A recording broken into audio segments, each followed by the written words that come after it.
In this video, we are going to cover the edit fields node, also known as the set fields node.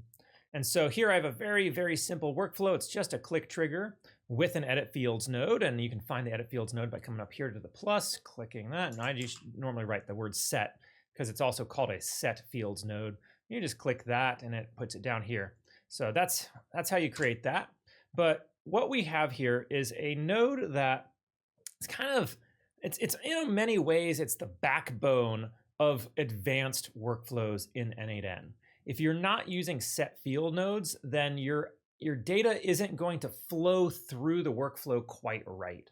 And I'm going to explain why that is and how you can get this to work. So like I said, I've just got a click trigger here, and in the click trigger, I've just got some sample data that I generated real quick. So it's just kind of here I have some object. I have an object with some arrays and some data. So I have first name of client as an item here with just first item.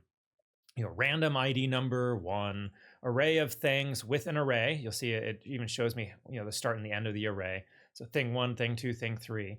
And I have another array here, but this one is an array of kind of, we'll call it objects, because each of these items is labeled rather than here I just have items. So 1, 2, 3. Here I have an item that has a name. So name Alice, name Bob. And that's because I'm going to show you kind of how a set field node can allow you to transform data. Honestly, another way of describing set fields nodes is a transform node. It can turn data into other types of data without needing an AI agent or like OpenAI or Claude or anything to get involved at all. You can actually do it right here within an edit fields node. So we're going to come in here and we're going to see that I've got this data coming in from my click trigger, right? And I've got a bunch of items in here that I've pre-populated to be able to show you how it works. But just real quick, I'm going to show you just how to even like set this up. So I'm going to create a brand new set field node, and we see here brand new. It's got no information. We can either set it to manual mapping or a JSON. So a JSON would be you would actually fill in what you want the data to look like. This is more so for if you have really structured data that you know what's the inputs coming in, you know exactly how it needs to be structured coming out. And so, maybe my first name of client would be, I would put this here, and then I could change, I do a drag and drop and put the items in here as an expression maybe, or you can do it as a fixed, JSON, but generally speaking, you're gonna be using manual mapping. And so here you just click this, and this is how you create a new field. And so new fields are simply, you name the field, and then you identify what kind of value you want it to come out as. So either a string, a number, a Boolean, or an array, or an object. So I can just do a number, and then I can set the number that I want it to be, or I can use that in an expression and have that the number somehow pulled from the input data. All right, so that's kind of how you do it. You have some other options in here. You can include other input fields. You can set it to all or selected or just all except. So you can choose which pieces of data come through. You have the option of stripping out binary data. So if for some reason binary, so like a download was passed through here, you can strip that out. You can ignore if something is coming in and it's not quite right. So like here I have this set to number, but maybe your input data was a stringified number rather than an actual number. So that would be like when it has quotes around it, that means it's a string. So a string just meaning like text, how you and I would read it. But if I set this to number and I have some sort of like JSON.number in here, and it's expecting an actual number here, but it's a stringified number, it won't pass through. It'll error out because it'll say something like, the data does not meet the formatted type. If you click this one here, turn that on, it will ignore that error, and it'll still pass on most of the rest of the information. I don't think it'll transform it though. Maybe. Yeah. So it'll try to figure out what it is. It might just set it to a string instead. And then you can do a dot notation. Dot notation just means instead of this thing being named here, so just name like that, I could set it to name.firstName, and then it'll create essentially an object that has the top level of name and then an item in it called first name, and then it would set it to that. So that's just another way of creating like a JSON. So you could create that where you have, instead of this, you make like that, and then or actually more like this. We do first name. Put my quotes around it because I forgot my quotes. All right, and then it would look kind of like that if you did the dot field. And so get rid of you. We don't need you. And so that's if you had done the dot notation, that's kind of what it would have created there. All right, so that's kind of just how to set up a set fields node. Now let's actually talk about what happens when you have data coming in and you're trying to transform that data. So here, like I originally had this field or this item called first name of client. That's long, right? That's a long name. Like what if I don't need all of that name, like first name of client? What if I just want to pass that information on quickly, easily, something that's recognizable, maybe just call it name? Well, I can just rename it. And so when I pass this through, I now have this over here, and I'll just grab this. I'll show you how to do it. You grab it from over here, just bring it right into there, and then it will now rename my first item here under a category called name. So I'll hit execute step. I'll show you. Now it's called name. My first item, which was first name of client over here, is now just called name over here. And so that allows you to, pass information on and rename it. Maybe it needs to come into another node in n8n under a different name. So I can show you an example. Let's see this one here. So if I come over here, I have a set field node right somewhere in here. I think it's this one. That the dot text. Yeah. So I have it here called dot text. And that's because I have two branches here that do different things. One processes text information, and the other one processes audio information. And they both come out as a string. However, they don't both come out as text. And so I need this one, the audio one, will generate something that's JSON.text. But the text one will have been JSON.message.text. And I just want it to be called text. I don't want to have to like worry about two pieces of data being mislabeled, even though they're the same thing at the end, because it's only going to go down one path. I'll use a set field node here in order to turn this into text and just call it text. All right, back over here. So you can rename things in a set field node. You can transform things from one type, so either a string, a number, a Boolean, an array, or an object, into another type. So over here, you'll notice my number does not have quotations or quotation marks around it. And that's because it's an actual number, and computers will read that as a number. Now, there's going to be times that might be a problem. And so I'll give you an example, zip codes. Sometimes zip codes here in the United States start with a 0. So it's a 5-digit zip code, but if it starts with a 0, well, if you mark that as a number in computer speak in n8n, it's only going to come out with 4 numbers because it removes the leading 0. Well, that's not good. If I wanted to process that zeroed zip code, I need 5 digits still, but it's not going to show up if it's marked a number. So I can set it as a string instead. I pass it through an edit field node in order to really lock in the fact that it is a string, and now it'll pass that information. So over here you see my number is now stringified. It's got quotation marks around it. Or maybe you pass it the other way. Maybe you have a string number that you want to turn into an actual number. That's not as easy. You'd have to use some JavaScript in order to do that. But to turn something into a string is much easier. So I take I just took my number, grabbed it, stuck it in there, and I leave it a string, and then it came out as a string. All right, so another example of something you can do. Say here I have an array, and it's an array because it's got these braces around it, and it tells me that this thing is an object, or it's not one item that has all of this data in it. I can turn arrays into strings as well. And so you'll see here that I've got my array. So this JSON.string or array of things right here, that would be like what I would normally grab if I grabbed it over here. In fact, I'll show you. So it's just JSON.array of things. But if I want to turn that into actually just text, and you might have to do this for some webhooks when you're sending information to some services. I think I had to do this for Meta.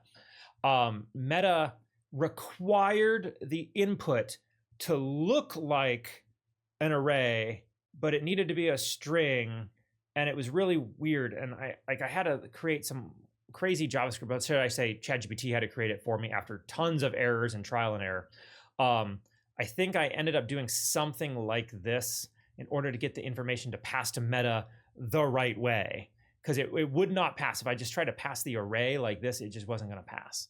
And so I had to stringify it first, and I think I had to like do some extra joining and stuff to make it work right. But you can turn an array into just a single string that looks like an array. So that's not an array in there because you see these extra quotation marks around it. You can stringify the thing and just have it be a string now that you can then process maybe through an AI agent. So this is actually a good example. So maybe you've got oh man, this other one's probably a better example for it. Say you have a bunch of objects in your array rather than just items. So I have 3 things here, but what if each of these was each their own array of things? So it would look like this. So this might be, array of things, and this would be array of things, and then each of these would have 3 items in them as well. If I need all that data to pass to an AI agent, you can't just send an array into it because it doesn't map it right in n8n. Instead, you first have to stringify it in order to be able to just write out the text of everything that's there so the AI can read it.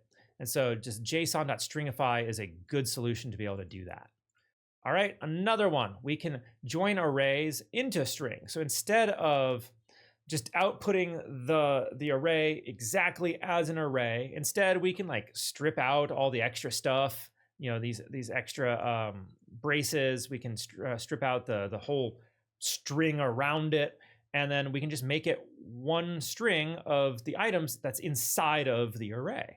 And so this works more or less the same. It's the JSON.array of things, and you add this .join, and then parentheses, and inside the parentheses is a single apostrophe or a single quote mark, a comma, space, and then a single quote mark. And I guess technically you can use double quotes if you want. That it doesn't really particularly matter. It has to be a quote. And then what it's doing is it's outputting each of the items of the array, and then it's adding a comma, space, and then the next item of the array, comma, space. And so you'll see over here, that's what it did. So thing 1, then it has a comma, space, that's what it added.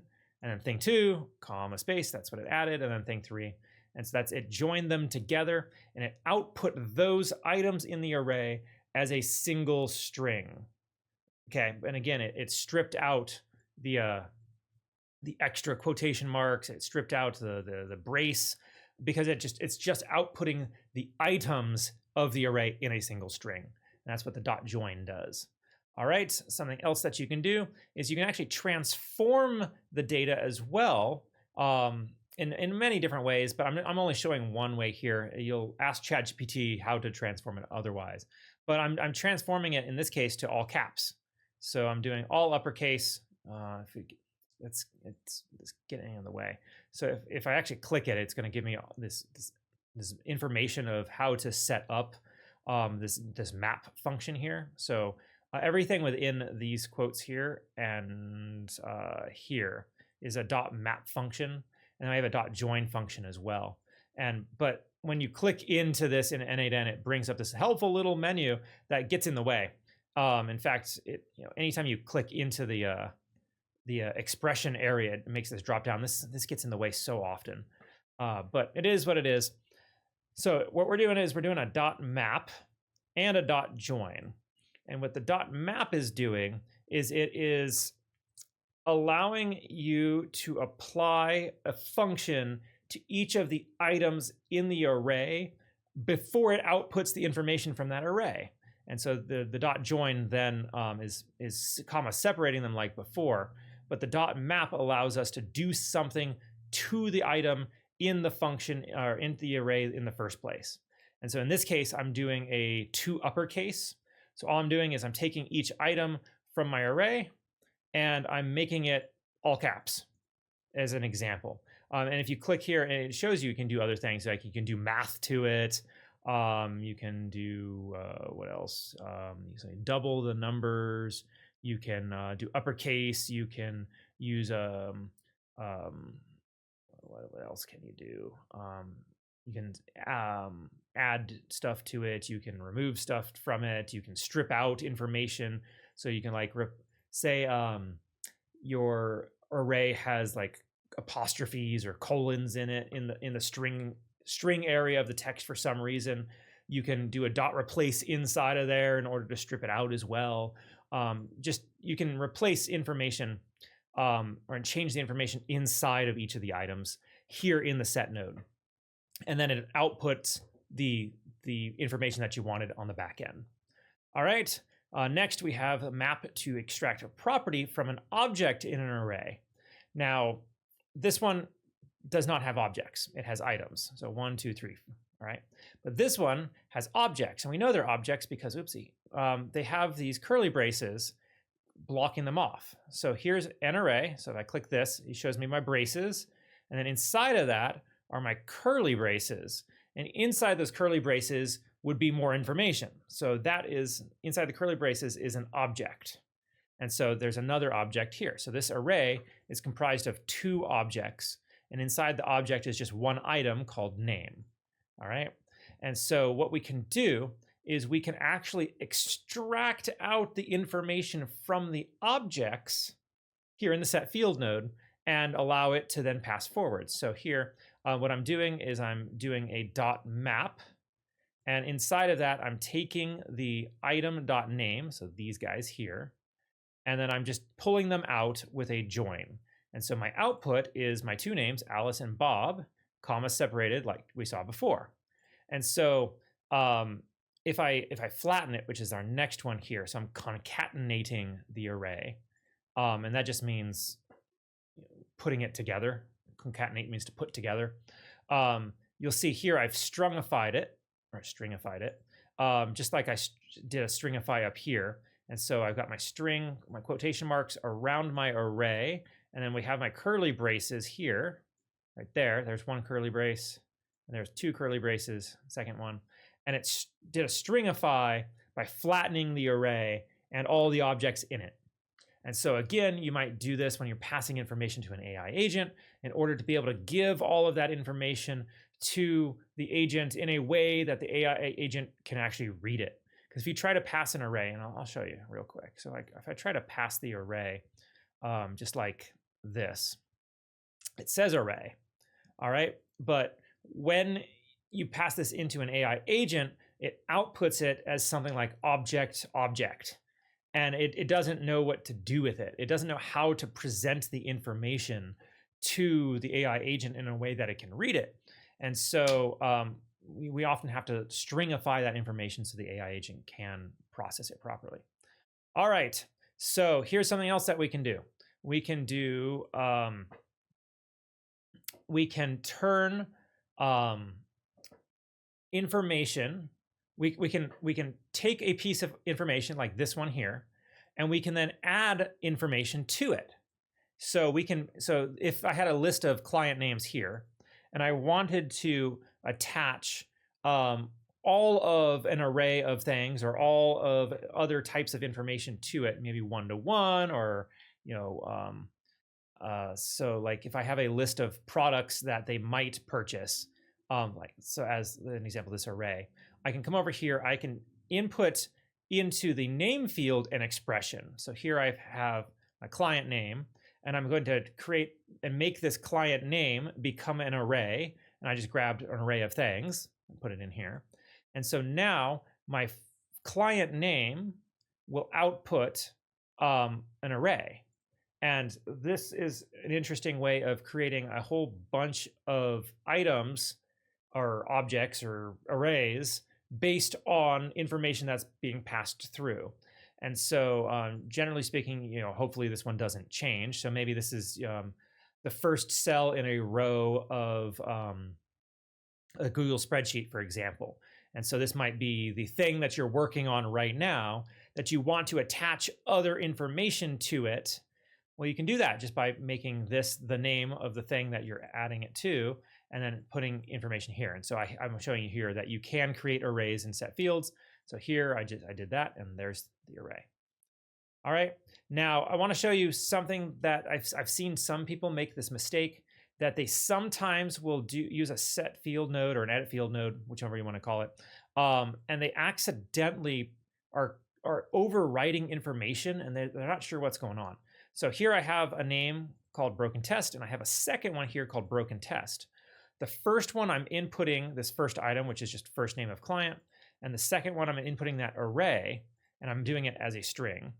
All right, and so what we've done is, that's interesting, it strungified it. Okay.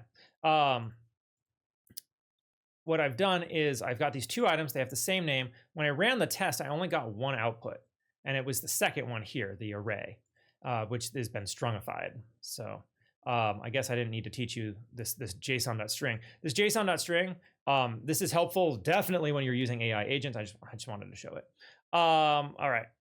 So be aware that you don't name two things in an edit field node the same thing, because it's going to overwrite the first one or the second one or however many you have. Only the last one gets output. And so the computer just goes line by line, it goes down, down, down, down. And like if it creates this, it's going to create it, but then it overwrites it immediately because it has a second version of it. So just be aware that's an error that you might have sometimes. And then I wanted to show you one more kind of cool thing that you can do. So here we have a which name test. That's just what I named it. And I've got JSON.name, JSON.username, or unknown. So sometimes you're passing information in from different paths on your workflow. So I showed you, I had one that comes from text and one from an audio file. And I need it to pick the right one, but maybe I don't know which one is the right one. I don't know which data is going to be coming through. Another thing that you can do is you set up this logic here. And so anything in these curly braces, by the way, is JavaScript. So I don't know if you know this, but if you're using these, you're coding. So just by dragging these over, that's code. Haha, you've become a coder and didn't realize it. But this JavaScript here, so $JSON.name and $JSON.username or unknown, with these two pipes in here, those two pipes mean or. In fact, I think it means exclusive or. And so that's a logical operator. There's or, which means the first one, the second one, or both. Or there's the exclusive or, which is the first one or the second one. And that's it. Those are your only two options.